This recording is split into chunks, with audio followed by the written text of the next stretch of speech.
A blessed Thursday morning po sa ating lahat. Good morning, good morning, good morning. Mapagpalang umaga po. Ayan. Today is July 9.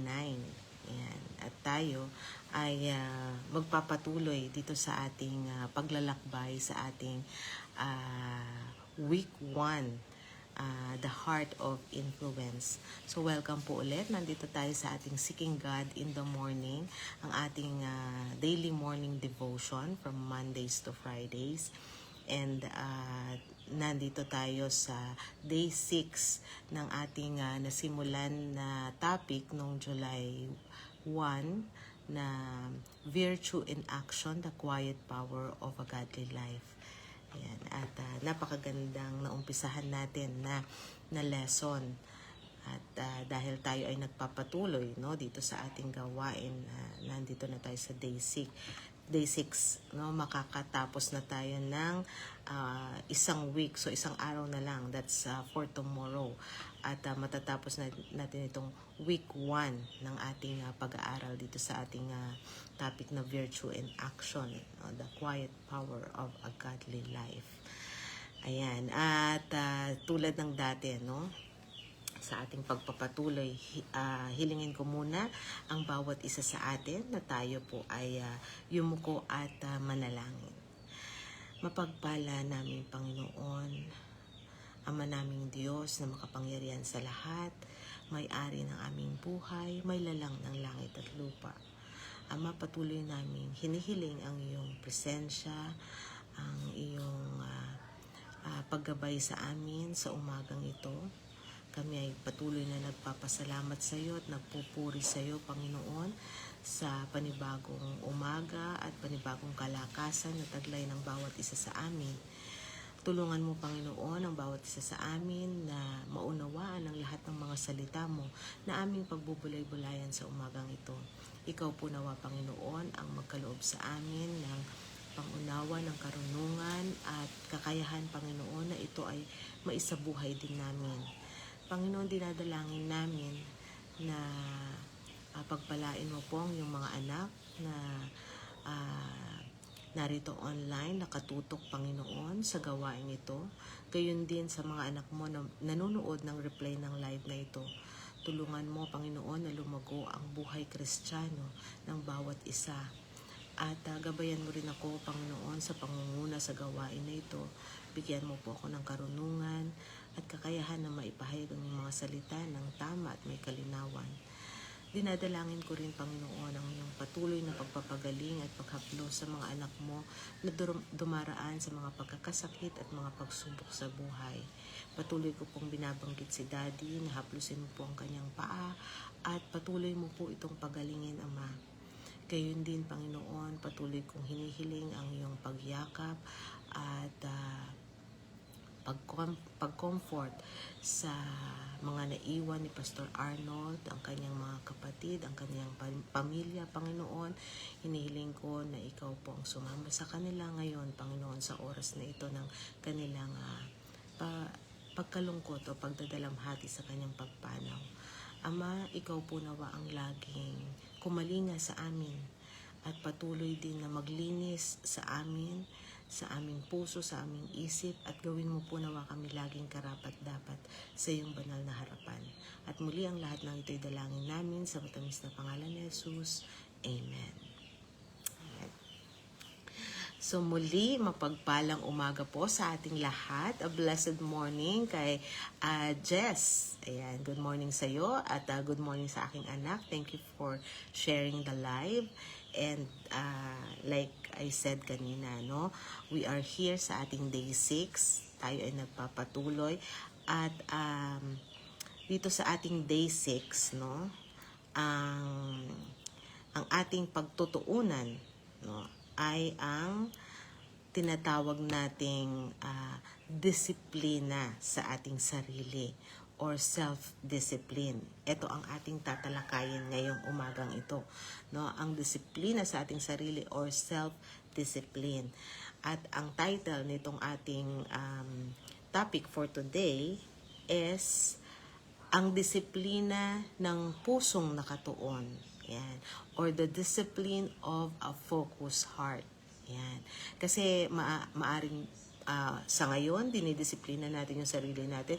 Tapos bukas, pwedeng nakalimutan na natin, no? Hindi na natin gagawin. So wala yung focus natin, no, sa disiplina na ginagawa natin. So paano ba, no? Paano ba yung tamang disiplina ito na nakafocus, no? Discipline of a focused heart. Mag-recap muna tayo, no, doon sa ating napag-usapan kahapon o napag-aralan natin kahapon sa ating day 5. Tinalakay natin ang kapangyarihan ng kaamuan o gentleness.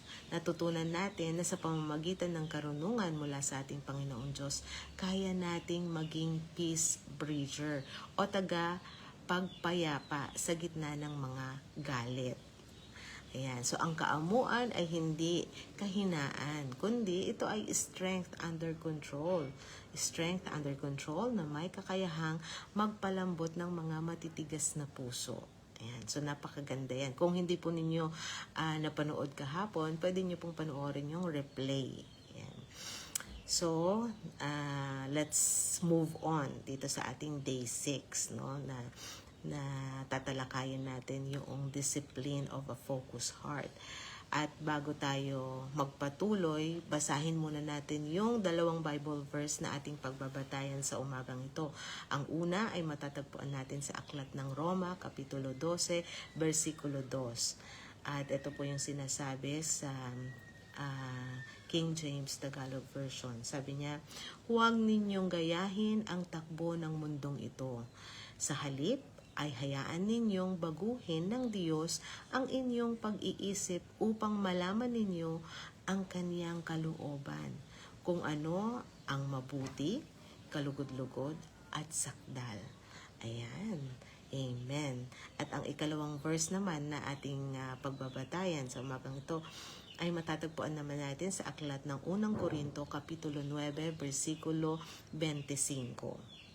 Ang sabi rito, ang bawat tao na nakikipagpaligsahan sa palaro ay nagpipigil sa lahat ng mga bagay. Ginagawa nga nila ito upang magtamo ng isang putong na may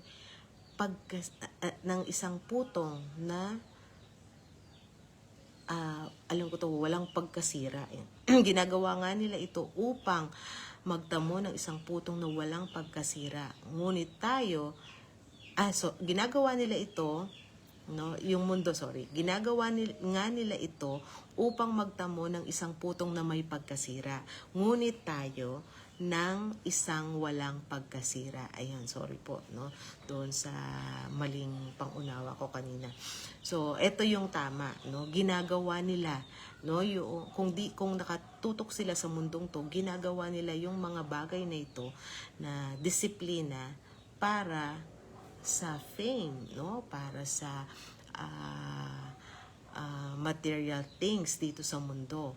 Pero ang mga Kristiyano, ginagawa ito for the purpose of gustong makarating, no, sa eternal life, sa buhay na walang hanggan, kapiling ang ating Panginoong Diyos. Ayan. So napakagandang 2 verse na ating nabasa sa umagang ito na siyang pagbabatayan natin, no, basbasa nawa ng Panginoong Diyos ang pagkabasa ng banal na kasulatan. So, sa ating pag-aaral ng The Heart of Influence, hindi natin maaaring baliwalain ang disiplina sa ating sarili. Isa to sa mahalagang bagay, no, na dapat nating gampanin sa ating sarili, sa ating gawain. Maraming gustong maging influential, pero kakaunti ang handang sumaloob, no, sa mga disiplina, no, sa kanilang sarili. Ang quiet power ay nangangailangan ng focus. Ayan, so tandaan natin yan, no?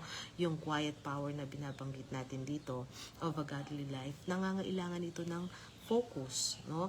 Kung ang puso natin ay nakatuon sa maraming bagay, no? We are so consumed by so many things around us, no, dito sa mundo, yung mga nangyayari dito, no.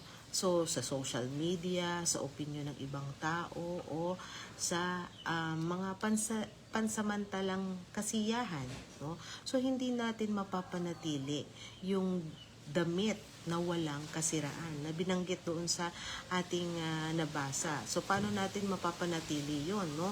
Yung damit na walang kasiraan kung tayo ay nakafocus dito sa ating kapaligiran o sa mundong ito, no?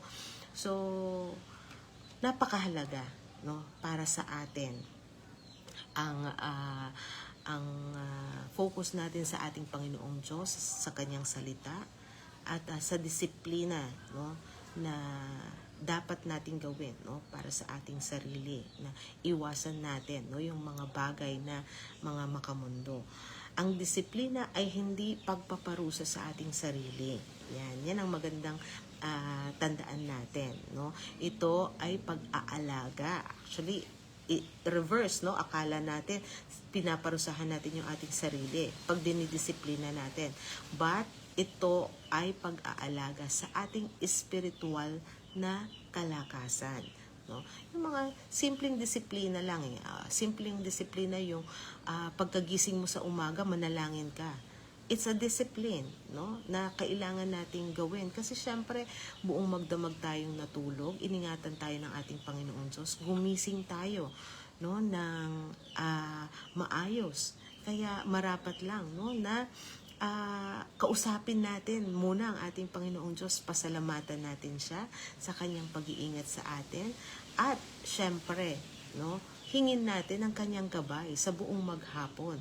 Napakahalaga ng gabay ng ating Panginoong Diyos sa lahat ng ating mga ginagawa kasi hindi natin alam, no, kung ano yung attack ng kaaway, pero at least alam natin na tayo ay protected ng ating Panginoong Diyos. So ito ay isang disiplina, no, na kailangan nating gawin bilang Kristiyano. So marami pa, no, marami pang bagay. At sabi nga, no, sa Romans chapter 12 verse 2, kailangan nating baguhin ang ating pag-iisip. Yan, isa yan sa napakahalagang ingredients, no, sa disiplina. Ang disiplinadong puso ay isang pusong hindi basta-basta nadadala ng agos ng mundo dahil alam nito kung saan ito nakatuon. Nakatuon ito sa ating Panginoong Diyos, no, sa kanyang kalooban. Ayan. So, napakaganda na ating napagbulay-bulayan sa umagang ito, no. Bago tayo mag-conclude or pumunta dun sa ating in-action challenge, tignan din natin yung inspiring character, no, sa Bible. Kilala natin lahat, no, si Daniel or Prophet Daniel. At sa verse na mababasa natin sa Daniel 1:8, no, ito ay isang halimbawa ng disiplinadong puso. Kahit siya ay nasa gitna ng palasyo ng hari ng Babylonia, kung saan marami siyang opportunity o oportunidad na magpakasasa, no, maging lavish, no, sa kanyang pamumuhay o sumunod, no, sa kultura ng mundo nila, no.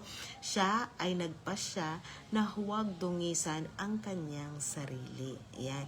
Etong kay Prophet Daniel, diniscuss natin to, na pag-aralan natin ito nung March, nung tinalakay natin yung yung Daniel fast. Ayan, isa ito sa disiplina na inumpisahan natin, no? Kung maaalala ninyo, kung kayo po ay nakaabot dun sa ating Daniel fast nung March, no, na ang totoo niyan, ginagawa ko pa rin, no, pinagpapatuloy ko pa rin yung natutunan ko dito kasi nga ito ay mahalaga physically and mentally, no, and spiritually, syempre, no, physically, mentally, and spiritually, no, yung pag-aalaga natin sa ating physical na pangangatawan, no, paano nga naman tayo makakapaglingkod kung ang ating katawan ay nanghihina o may mga nararamdamang sakit.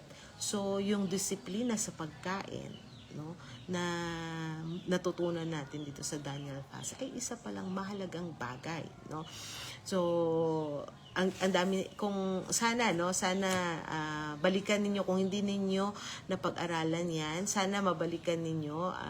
Feeling ko na upload ko naman yata sa YouTube kasi parang nabura na siya dun sa ano, no, dito sa Facebook live natin, pero ina-upload ko naman ito sa YouTube para mabalikan pa ninyo. Napakaganda yon, no, na pinag-aralan, tapos may mga tips pa. And hopefully, no, magawa ko rin yung book noon, no, parang may kasama kasi siyang ano tips on how to prepare food, mga ganon, no. Pero may malalim siya kasi, no, na rason si Prophet Daniel, no, kasi sa kanila yung pinapakain sa kanila ay ihinahain din sa kanilang mga Diyos-Diyosan. At syempre, pagka nakiayon siya doon sa pagkain nung inihahain nila, no, sa kanilang Diyos-Diyosan, no, yun ay nagpapakita rin, no, ng kanyang pagtalikod sa ating Panginoong Diyos, kundi doon sa talagang mga Diyos nila na tinayuan nila ng ribulto. Ayan. So, it's a spiritual warfare. Kaya dito, pinakita ni Prophet Daniel, no, yung kanyang discipline. So, dahil, no, sa kanyang disiplina, sa kanyang pagkain, sa kanyang pananalangin, no, fasting, no, kasi yung fasting niya, hindi naman yun sa wala siya talagang kinakain, kundi kinakain lang niya yung lahat ng mga natural, no, natural na yung mga plant-based, no, plant-based siya. So, at saka water. Hindi siya umiinom ng anumang mga juice na ginawa nila or yung kanilang wine. So, dahil sa kanyang disiplina, no, sa kanyang pagkain, sa kanyang pananalangin, at sa kanyang katapatan, siya ay naging pinaka mahusay sa lahat, no, doon sa kanyang batch. Kasi lahat sila, no, kinuha sila ng Babylonia para pagtrabahuhin. Ayan. Pero siya at saka yung kanyang tatlong kasama, no, sila ay lumakas. Nagkaroon sila ng special na nagkaroon sila ng quiet power, no. Ang disiplina ni Daniel ang nagbigay sa kanya ng quiet power na kinakailangan kahit ng mga hari, kailangan nating lahat, no. Kahit yung hari, kailangan niya, no. After kasi niya magawa yung fasting niya, doon siya nagkaroon ng vision. Ayan. So napakahalaga, napakagandang pag-aralan, no, itong buhay ni Prophet Daniel. Ayan. So tayo ay dadako na sa ating in-action challenge. Ngayong araw na ito, ang hamon sa ating lahat, magsagawa tayo ng isang spiritual fast. Ayan. So, sa isang bagay na spiritual fast, sa isang bagay na nakaka-distract sa atin. So, yung sinasabi rito is not literally yung pwedeng yung food, no? Kung yan yung nakaka-distract sa atin. Pero mag-isip pa tayo ng ibang bagay. Ano ba yung pwedeng nakaka-distract sa atin? TV, ayan. Palabas, yung dapat marami pa tayong pwedeng matutunan o marami pa tayong pwedeng magawa, nadidistract tayo nitong mga magagandang series ng palabas, no. Pwedeng gawin natin munang fasting yon, no. Wag muna akong manood ng TV habang ako ay nagfo-focus sa aking pag-connect sa aking Panginoon or relationship ko sa aking Panginoon. So, maaaring ito ay isang oras na walang social media, yan isang example, pag-iwas sa ibang bisyo o paglaan ng oras para sa pagbabasa ng Biblia sa halip na yun na nga, manood ka ng TV, di ba? So, gamitin natin ang oras na ito para ilaan natin ito para sa ating Panginoong Diyos. Yan, sabihin natin, Lord, ano ba yung bagay, no, na nakakadistract sa aking buhay, na kailangan kong pigilin, no, at kailangan ko para mahubog yung aking puso ng naaayon sa iyong kagustuhan, di ba? So ito yung i-commit natin, no, sa araw na ito. So napakaganda na paalala sa atin for today. To conclude itong ating morning devotion, ang disiplina ang nagpapanatili sa ating quiet power. Kung nais nating magkaroon ng tunay na impluwensya, dapat tayong maging handang magsakripisyo kahit mga maliliit na bagay para mas maging malaki yung layunin ng Panginoong Diyos sa buhay natin. Ang ating disiplinadong pamumuhay, no? Ang taong disiplinado, no, ay taong handang gamitin ng Diyos, o handa siya na gamitin siya ng Diyos para sa kanyang kapurihan, para sa kapurihan ng ating Panginoong Diyos. Amen, amen. Muli, mapagpalang umaga po sa ating lahat. At bago tayo magwakas dito sa ating morning devotion sa umagang ito, tayo po muna ay yumuko at manalangin. Panginoon naming Diyos na makapangyarihan sa lahat, maraming salamat po, Ama, sa aming mga napagbulay-bulayan, sa example na buhay ni Prophet Daniel, at sa pagturo mo sa amin ng kahalagahan ng disiplinang pamumuhay na nakafocus sa iyo. Turuan mo kami, Panginoon, patuloy mo kami tulungan, Panginoon, na lagi kaming magpikil sa aming sarili sa anumang mga bagay na di ka nais-nais sa iyong paningin, at tulungan mo, Panginoon, na i-focus namin ang aming sarili sa mga nais mo. Bigyan mo kami, Panginoon, ng tamang pagpipigil, tamang disiplina sa aming sarili upang kami, Panginoon, ay patuloy na magamit mo sa iyong kaluwalhatian. At muli, gawin mo po nawa kami laging karapat-dapat sa napakadami mo pong biyaya at pagpapala sa amin. At ang lahat ng ito ay dalangin namin sa matamis na pangalan ni Jesus. Amen. Amen. Muli, mapagpalang umaga po sa ating lahat, and see you again tomorrow, no, sa last topic ng ating week 1, no. So 3 more weeks to go after tomorrow, no. So see you again tomorrow, and see you later then, no, sa ating evening devotion. At katulad ng sinabi ko, no, huwag ninyong kalimutan yung ating in-action challenge. Sana ito ay ginagawa na natin o ginagampanan natin. No? Take natin tong challenge na to sa ating sarili para sa kapurihan sa ating Panginoong Diyos. So muli, mapagpalang umaga po, and to God be all the glory. Take care. God bless.